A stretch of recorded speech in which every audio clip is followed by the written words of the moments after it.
Welcome to the Random Encounter Show. I'm DeathStalker V. Back again. Somehow, it's Table Talk Tuesday already. This week has just flown by. Come on down here to the table. Make sure you have something to drink. And we will sit and talk. Very much script-free, impromptu. Absolutely no plans whatsoever. I didn't even realize I'm filming this on Monday night. I didn't even realize the weekend was over. Yeah? Life is crazy sometimes. Anyways. As I was turning the camera on, I said, we really need something to talk about. We don't need dry cabinets around here, right? And I said, well, something I can talk about with really no prep needed would be hobby gaming.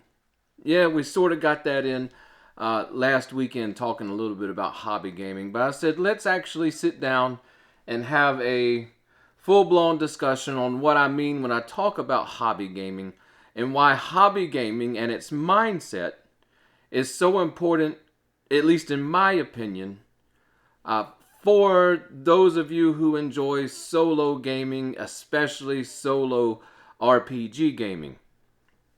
I think it's necessary. I think you basically have to have a hobby gaming mindset to really pull the fullness of such things as solo tabletop role-playing games. And we'll get into it. We'll get into this. If I sound a little raspy or something, I apologize. I live in South Alabama. It's peanut pulling season.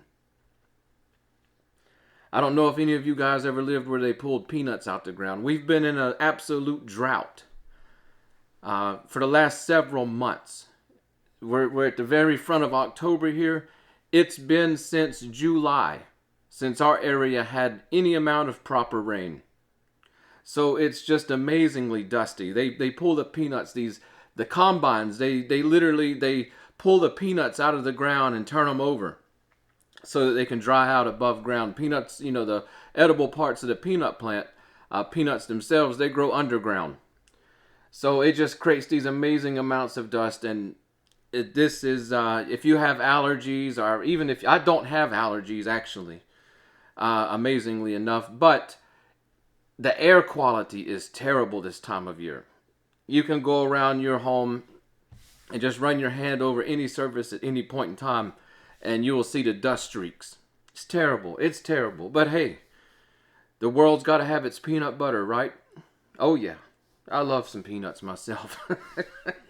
Anyways, wasn't this supposed to be a gaming channel?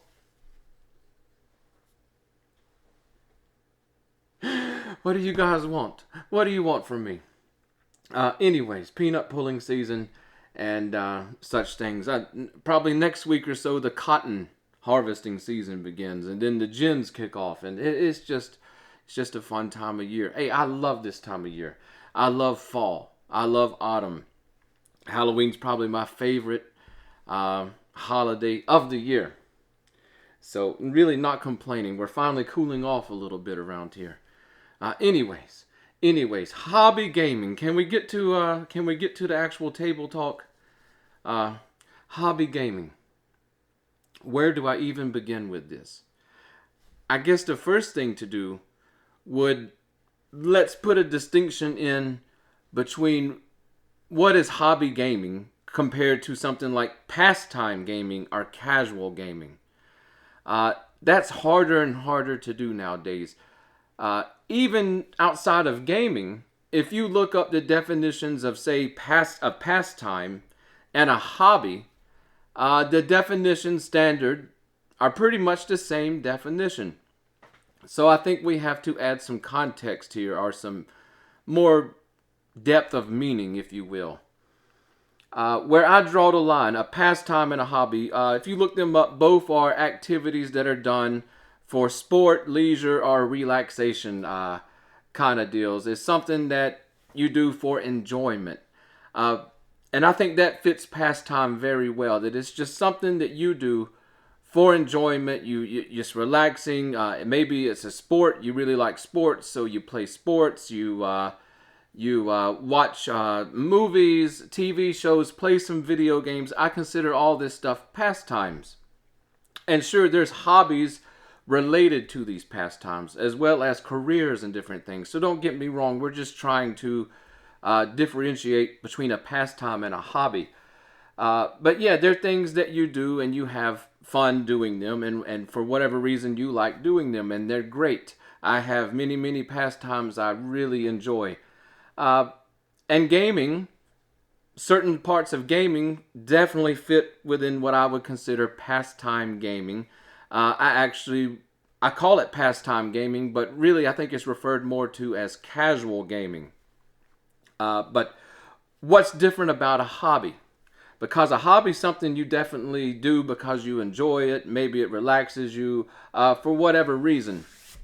There goes that peanut dust. I can't take it. But what makes it different from just a pastime? Well, to me, I draw the line in how I make the distinction is that with a hobby, it's something you work toward. Okay, that a hobby is something where you take things or something, and over time you create something different out of it. Take knitting, for example. I consider knitting a hobby. Someone who enjoys knitting, they take yarn, a spool of yarn, and they take their crocheting needles, knitting needles, whatever those knitting things, the needle things are. I don't know what they're called, guys. Forgive me. I've never knitted in my life. Yeah, not that kind of guy. Anyways, anyways, you got your yarn, you got your knitting needles, and you work. And eventually you'll have something that's made out of that yarn using those knitting needles as tools. Maybe it's a blanket or a crochet blanket or a new Christmas sweater or something. I don't know. The same thing can be said a lot about art. If you're not doing it professionally, art would be a hobby if you're creating art. You're buying paint and a canvas. You're combining them using brushes or whatever mediums that you're using, and you're creating a piece of art out of it, or whatever you're doing. Art can also be a pastime, for example, that you enjoy looking at art. You're not partaking so much in the creation of art. You're paying, or you're going to view art just for the enjoyment of viewing it. Maybe at a museum or a gallery, or maybe you enjoy purchasing it so that you can fill your home with artwork.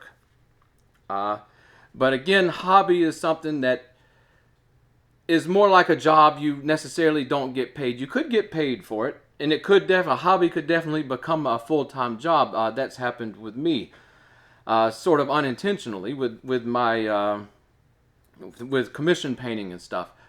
And but as far as gaming goes, hobby games are games where maybe you just get rules, or maybe you just get a few things and you create your own gaming experience with that. We're going to get more in depth with this to help people understand and to help you understand the mindset when I'm always talking about that we do hobby gaming around here, that we have a hobby gaming mindset. And don't confuse, because there's a lot of pastime gaming out there nowadays that come with things like miniatures. Because it comes with miniatures and you sit down and you paint the miniatures, the painting of the miniatures is a hobby unto itself.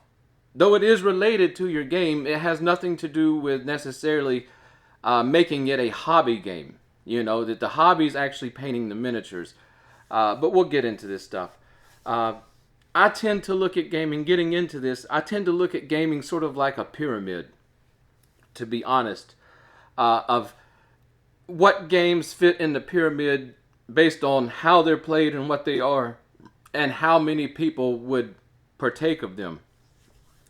I'll explain, for example, the bottom of my gaming pyramid is the biggest section. If you know what a pyramid, if you can imagine a pyramid, I mean, who can't? Do I even have one around me somewhere? Well, of course I do. Pyramids are everywhere. There's your basic pyramid shape. Okay? Come on, guys. I don't know. Sometimes there's people out there that need this basic stuff. Who knows? Anyways, the bottom of the pyramid's your largest structure.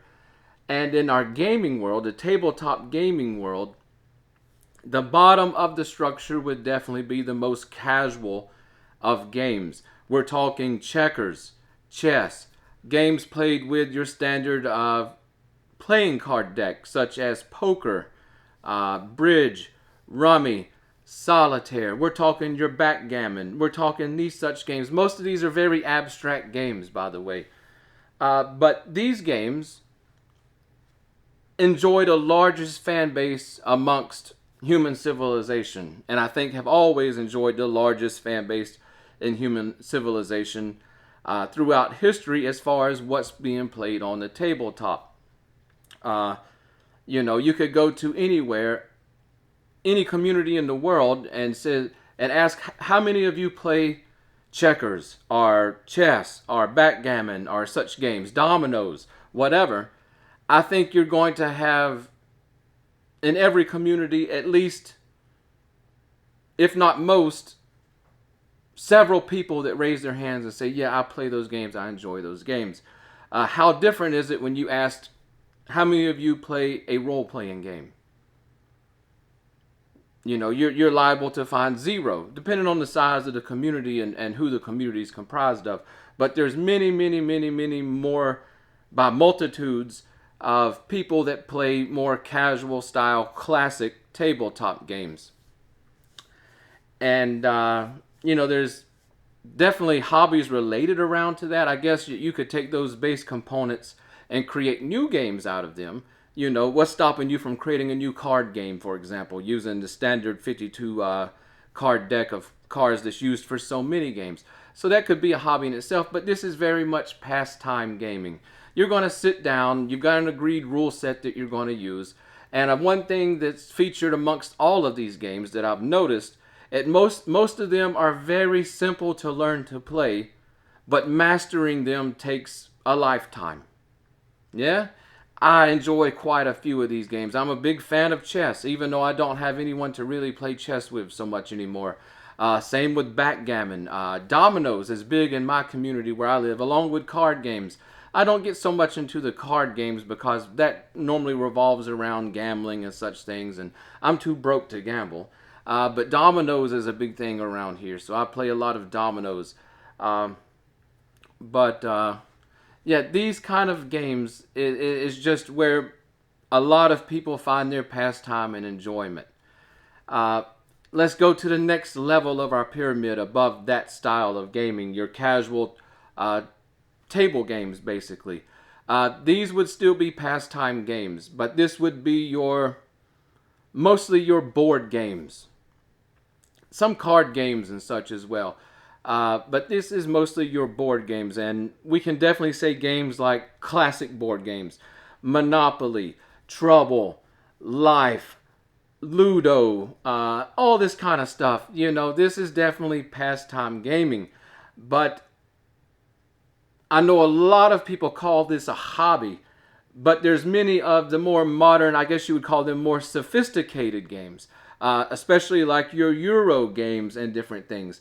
They have larger rule sets and normally more moving parts, but they're still very much pastime gaming. You have this rule set, you're going to play by these rules. Here's your tokens, here's your miniatures, here's whatever you need. Even if it has expansions and things, it's giving you everything you need to play, and all you need to do is learn the rules, set up your game, and play it. Whether it's a solo game or with a group of people, whatever, it really doesn't represent hobby gaming so much to me.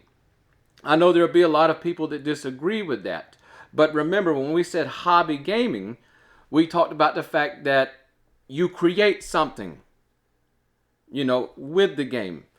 So just keep that in mind a little bit.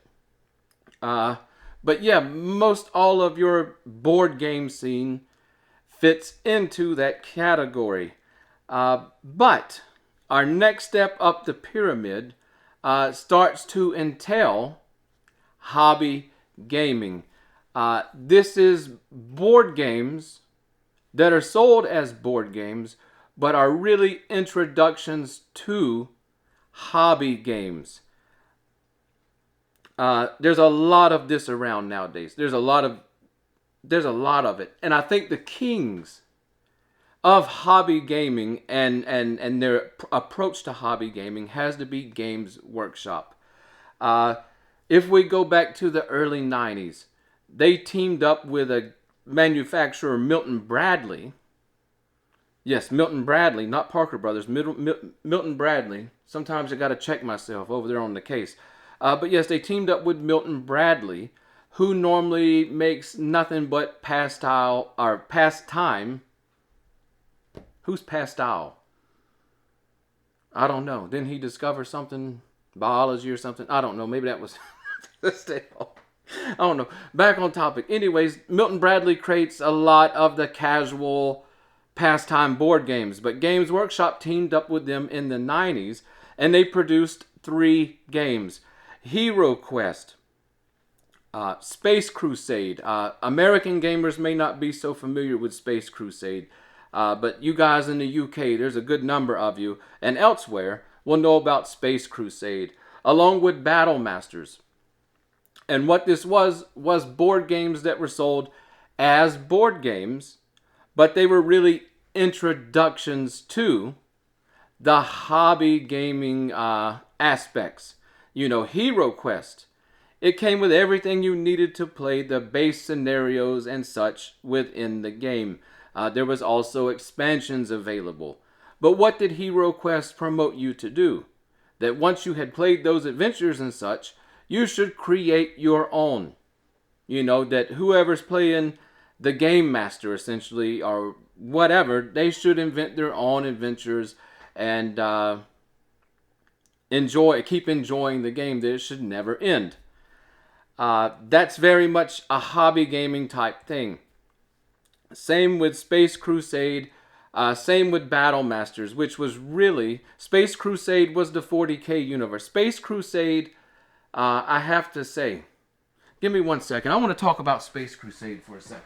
But Space Crusade, since we said that a lot of our American audience may not be familiar with this game, it was basically a 4-player version of Space Hulk. I've got that over there. We'll talk about Space Hulk in a minute. I'm not going to keep jumping up and grabbing stuff. I should have filmed this in front of the case, right? But we need a table for table talk every once in a while. But Space Crusade. As you can see, box full of miniatures, nice large board. It introduced a lot of people to the 40K universe. We'll get into that in a second as well. But it was really a version of Space Hulk, but for 4 players. I have had an absolute blast owning Space Crusade over the years. I can't remember when I got Space Crusade. It was obviously imported. It would have to have been in the early 2000s when I first came online, started using eBay and such. But Space Crusade was one that I found from Games Workshop, and I absolutely loved it. We still get some plays in here and there with the family, and it also makes for a very easy to play solo game from the setup, from the scanner blips and things. But just a fantastic skirmish style exploration game. Absolutely love it. If you guys remember, I think it was on DOS systems. Don't hold me to that. But there was a fantastic computer game of Space Crusade that played just like the board game. Absolutely love that as well. But yeah, magical game. We'll do a review on Space Crusade. I'll get the miniatures down and stuff, and we'll talk about playing it solo. Is it a game you need to really track down nowadays? It's expensive. Yeah, this old Games Workshop stuff is expensive. Is it worth it? That's going to be up to you. I would at least look at some reviews or read some of the rules. Wait till I put something up and give you my take on Space Crusade. But I absolutely love Space Crusade. But they created these games like Space Crusade, where it brought in a lot of things from what would be higher on the pyramid, hobby gaming, and made it very accessible. Now, was it pure hobby gaming? Not really. But did it serve as an introduction and lend itself over that if you played these, you would take an interest into hobby gaming? Most certainly. Great business strategy by Games Workshop to do so, because I imagine, at least people of my age, my generation, that they were messing around in the early 90s gaming. They ran across things like Hero Quest, Space Crusade, Battle Masters. I used to have Battle Masters, guys. Battle Masters was Warhammer Fantasy war game. Simplified, came with 2 big armies in it, this massive mat that was the battleground, and some terrain pieces. I sold Battle Masters a few years back because I'm just too old to get down in the floor. There's not a table that I've ever seen big enough to hold Battle Masters, so it was a thing to get down in the floor and play, and that kind of stuff. I haven't done that in years. I don't want to play. I don't want to game in the floor anymore. Okay, but anyways, before we get too sidetracked. So you've got your board games, and then toward the upper edge, as you're getting toward the more pure hobby gaming, you start having introductory games that are board games that have the hobby gaming mixed in with it. So let's just move straight into hobby gaming from here. This would be the next level up. Now notice that each level we go up in this pyramid, I haven't really talked about it, but it's less and less people that partake in this style gaming. As you go up into hobby gaming, there's a dramatic, I guess, decrease in how many people enjoy them compared to board games and more casual tabletop games and such. A dramatic decrease. And we'll get into that as well, because that's changing a little bit. But not how you think. But anyways, getting into hobby gaming. As we edge up toward the top of the pyramid here, again, we need to talk about Games Workshop. They were sort of the masters at this right here. They put hobby games in a box. Okay, we're talking Space Hulk. We're talking Dark Future. We're talking Advanced Hero Quest. We're talking Space Marine. We're talking Space Marine, what is it, 1991, I believe. Also the Titan set from the same year. We're talking Warhammer Quest. You know, this stuff. We're also talking about Warhammer Fantasy Battle starter sets, 40K starter sets, etc. What these box sets were was that you bought a box set. They came with a rule book. They came with enough miniatures to get started, maybe some boards or terrain and such to get started with. And you could play what was included in the box as a game, but if you read the rules and you wanted to get the full depth of the game, you were going to have to step outside the box. You know, take Dark Future, for example. Many of you may not be aware of Dark Future. Maybe a terrible example, but we'll just talk about it. Dark Future was a Mad Max / cyberpunk world that Games Workshop had created. So sad that they abandoned it so early, and we really didn't get to see the promise of Dark Future. But it mostly centered around vehicular combat. You know, but you had road sections, and you had different model cars and motorcycles, and you could put various weapons and such on there, paint them up, make them look just like you wanted, and take them to the road and battle them against other players. Again, another game that lends itself well to solo play if you have the right AI to give it what it needs. But it is mostly a vehicular combat. Now, the box came with some track sections, and it came with 2 or 3 motorcycles and 2 cars, I think. Okay, so that gave you enough to really start playing with. But to play the full depth of the rules that it came with, the full rule book, you would need to go out and start finding miniatures and things to bring them to your game. It was expanded to where there was not only car combat, but now you had, what do you want to call it? Human combat, I guess you could say, or man-to-man combat included with the car combat and such. magazine. All these games were expanded upon by official expansions, also magazine articles, and different rule updates and such. But yeah, they were full hobby games. Advanced Hero Quest and Warhammer Quest. They were dungeon crawlers, but they were more akin to full role-playing games and not simple dungeon crawlers. In fact, Warhammer Quest, the greatest dungeon crawler of all time, by the way, actually included a second rule book that turned it into a full role-playing game. We'll get into a Warhammer Quest episode soon. You guys want some greatest dungeon crawlers of all time? Get your pocketbooks ready. Get your wallets. They're going to be burning. But Warhammer Quest, it like I said, it expanded into a full role-playing game. Now, it came with a ton of miniatures and a ton of tiles and everything you needed. But if you wanted to continue on and get the full scope of the game, you had to go in and grab more miniatures or whatever it is you wanted from Games Workshop. There was several expansions, both for heroes and for enemies and such. Just a brilliant game. Just a brilliant game. It was the one dungeon crawler that I can say is just phenomenal.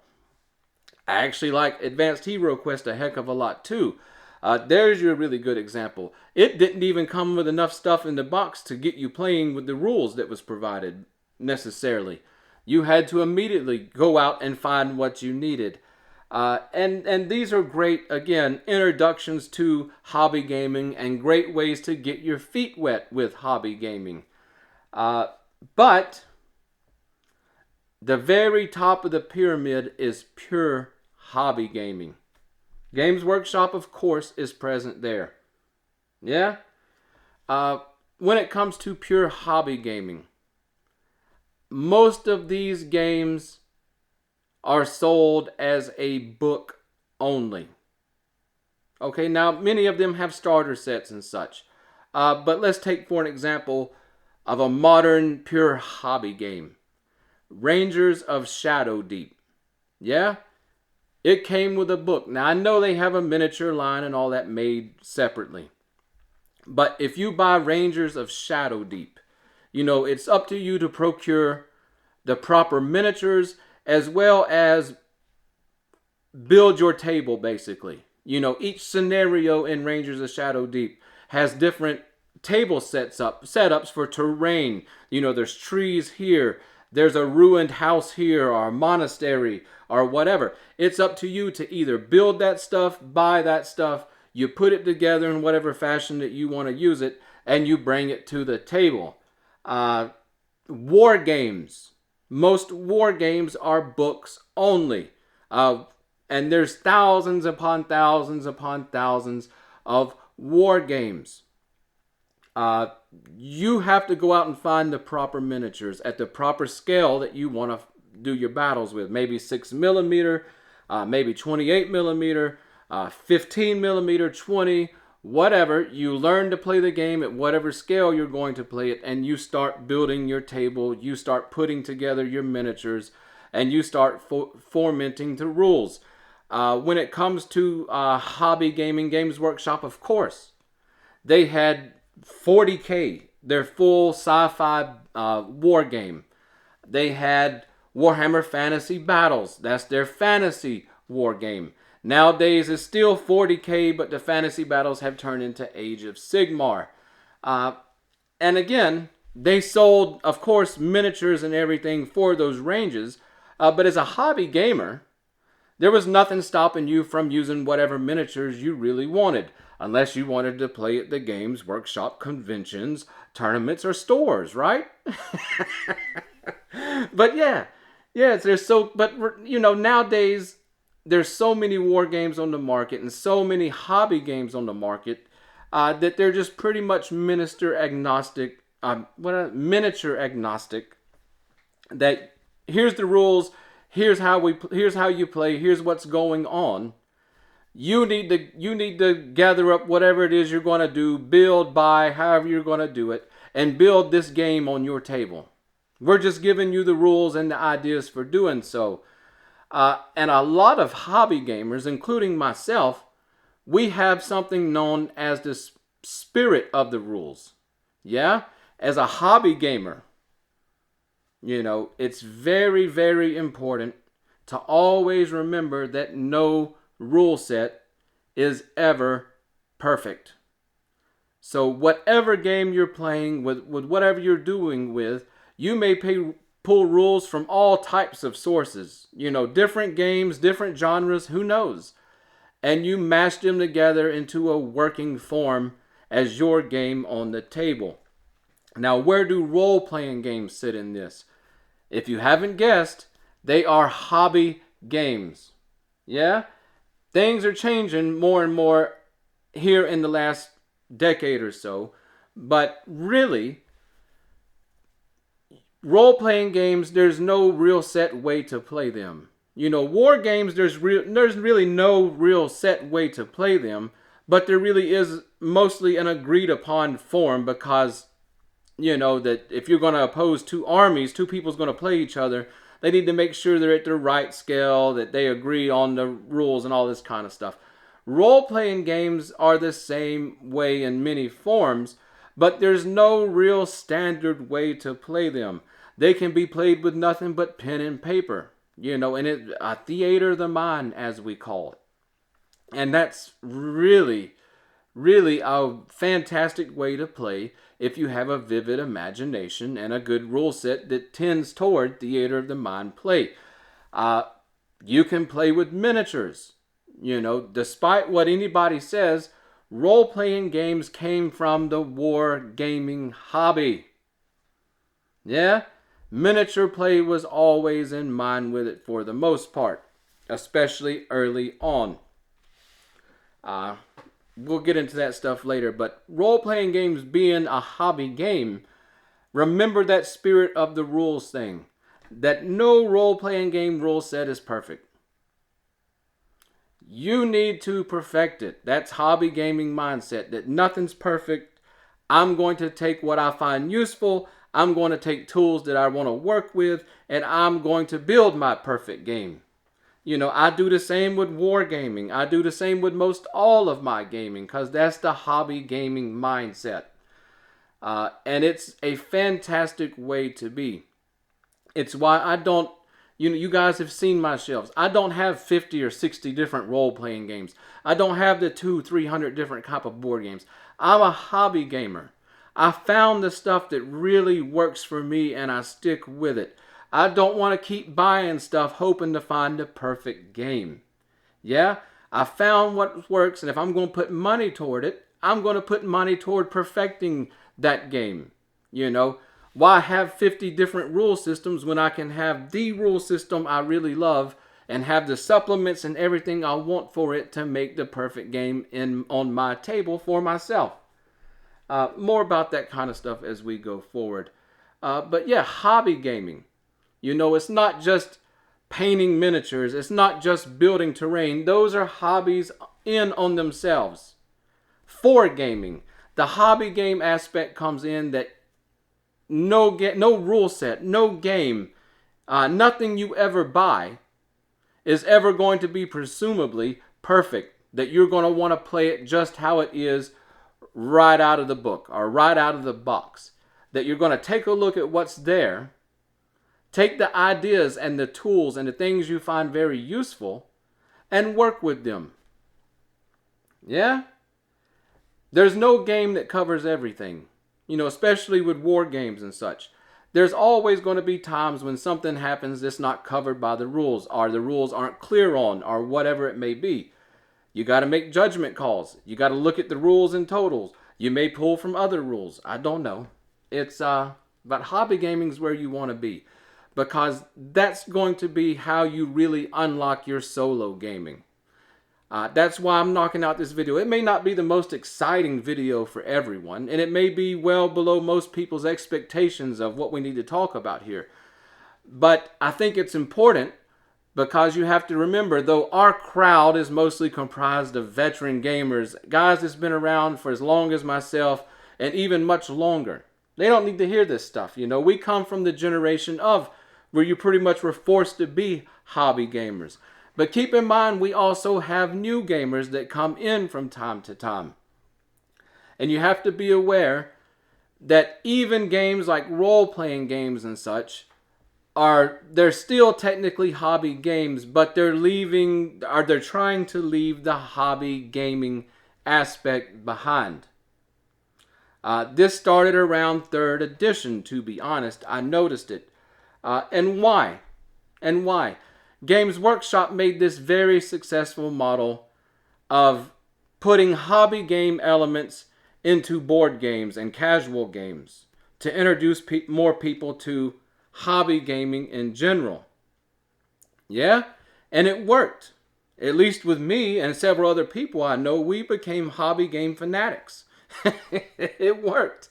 I have no shame in saying that I absolutely think Games Workshop, at least from the 80s and 90s, were the kings of hobby gaming. I love a lot of other companies and such, but all the way up to the early 2000s, to me, Games Workshop was the kings of what I consider hobby gaming. Nowadays, I really don't know what they have going on. I sort of tuned out, especially with Age of Sigmar. That's for a whole nother video. Guys, we can do a lot on Games Workshop. But anyways, nowadays the marketing strategies pretty much the same, but with a different goal in mind. Yeah? Because on the pyramid, those lower levels always contain more and more people. As hobby gaming become a more commercially viable market, that more and more people were interested in it.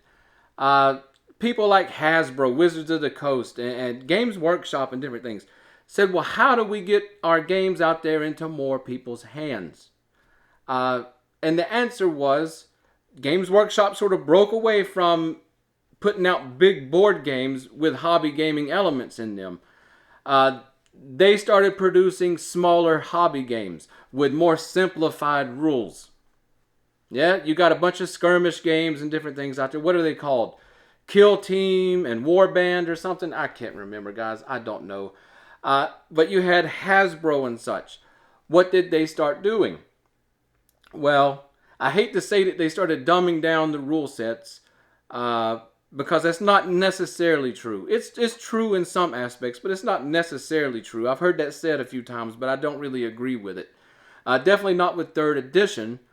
What they did was they simplified the mechanics behind Dungeons and Dragons greatly. The D20 system compared to THACO of 2nd edition and some of the BX and the 2 hit charts and all the various using percentile dice for this skill, rolling 3D. It was Dungeons and Dragons for its first few iterations was sort of a mess, but it worked. They wanted to clean it up, simplify the mechanics of it. Now they obviously went crazy with skills and campaign settings and all this kind of stuff. But mechanically, it was a much more simple game to learn and play at the table. And this was to appeal to more gamers. Before 3rd edition, role-playing games had got to the point where they were getting bigger and more complex as they went. Complex is not a word I necessarily like to use. They were more detailed. But they would never appeal to your casual gamers. Yeah, there was a lot of mental effort in learning them. There was a lot of hobby around building stuff for them and everything. So your average Joe Blow dummy down the street would never be interested in such games. So to get Joe Blow involved, what did they do? They took the rule sets, and all the way up until now with 5th edition, things have become more simpler in many aspects, mechanically, but they've become more and more pre-packaged games dealing with Dungeons and Dragons. You see 3rd edition. Look at 4th edition. 4th edition was literally written so that people, the bigger amount, or the bigger group of people that were around the board game fad that was growing. Still going, but not as strong. Board gaming really took off 2010 to around, I don't know, a year ago or so. Board gaming was massive. I see it slowing down a bit. But they made 4th edition that was literally written in sort of board game terms. Take, for example, movement of creatures and characters. No longer were they written in the amount of feet that they moved as a standard measurement. Instead, they were written for tile movement, as in this creature has a movement of 5, as in 5 squares on a tile. They started selling more and more tiles and miniatures as well. And the game became more tighter and tighter and tighter, tightly written to be more of a prepackaged thing. And I know that's not the case with all gamers. But 5th edition is a really tightly written game revolving around using not pre-published, but using published materials with less and less tools and ways to write your own materials. Yeah, I haven't dealt with 5th edition so much. I've got a beginner's box set I bought down there. It was on sale for like $4 from Amazon shipped. And I got it for the dice and different things, and just to really take a look at it. But I'm part of Dungeons and Dragons communities and stuff online. And we're now to the point, where homebrew is a big ordeal, and it's like it's becoming a taboo subject. It's like, who wants to play homebrew? Homebrew is a dirty word for a lot of people. This isn't blanket, by the way. This isn't blanket. But I notice it's more and more of the gamers that are coming in since around the pandemic and a little bit before, is they want that pre-game package experience. They want the rules as written. Okay, they don't want you to mess with the rules. They want to be able to use anything and everything from the rules, and they want to stick to published materials for the game. That being, campaign settings and published adventures from Wizards of the Coast and such. I've seen quite a few instances here lately where they don't even want to deal with third-party published materials. Yeah, I don't know what the trend's going to be, but we can definitely say that as a commercial decision, as a business decision, it was smart, that they've made D&D more and more approachable by more and more people. And to write things and present them more like board games than role-playing games is a smart move for the money, but it's also sort of moving role-playing games, even though they can't truly, it's moving the mindset of role-playing games away from what I consider hobby gaming. Where these are tool sets. These are things that you buy to use to build your game. No, the mindset's shifting with role-playing games. No, these are games I buy to play off the shelf. Yeah? And I think that's why I see so much in the community where people literally own dozens and dozens and dozens of rule books and different games. Nothing wrong with that. I've got quite a few myself, nowhere near a dozen, But I think a lot of that is to think that I want to play a different game. I need a different rule set. Sometimes that's justified. I wouldn't want to use 5th edition Dungeons and Dragons for a sci-fi adventure, for example. You definitely could, okay, but I'm not a fan of the class and level system, any edition of Dungeons and Dragons, to be honest. I haven't played a class and level system in a while other than poking around with Castles and Crusades with some groups online. But if I choose a role-playing game, I have games that are much more versatile. They're written much more as hobby games. That this game might have a core mechanic rule set, but hey, if you want to play sci-fi, they offer some sci-fi supplements. You want to play fantasy? Here's the fan. I'm not talking about GURPS and different things. We'll get into this later when we talk about solo RPGs. But there are some role-playing games out there that are still being written as more open tool sets. That they're basically toolboxes. Whereas your more popular games like Dungeons and Dragons, Pathfinder, and different things like that, they're becoming less and less and less of toolboxes and more of you're buying this game and this is what you'll be playing with at the table. I don't know, guys. As a solo gamer, it's imperative that you take the hobby mindset. The hobby gaming mindset's imperative. If you truly want to unlock the potential of your solo games, I've got a big video I'm working out that'll come soon. Okay, I don't know when it'll come soon. Life is hectic right now. But and we're going to talk about unlocking the potential of solo gaming at your table. But to truly unlock that potential, you've got to see it as a hobby gaming. You got to see it as a hobby gamer, I should say. That you have an idea of the game you want at the table, and you're going to go about producing it. You're not just going to follow status quo. You're not going to just buy the Flextail AI toolkit and 5th edition Dungeons and Dragons and try to make a solo game out of that. Boring. I'm telling you. Really, all this is the hobby gaming. It's a very, very different approach than what's going on with the modern gaming scene.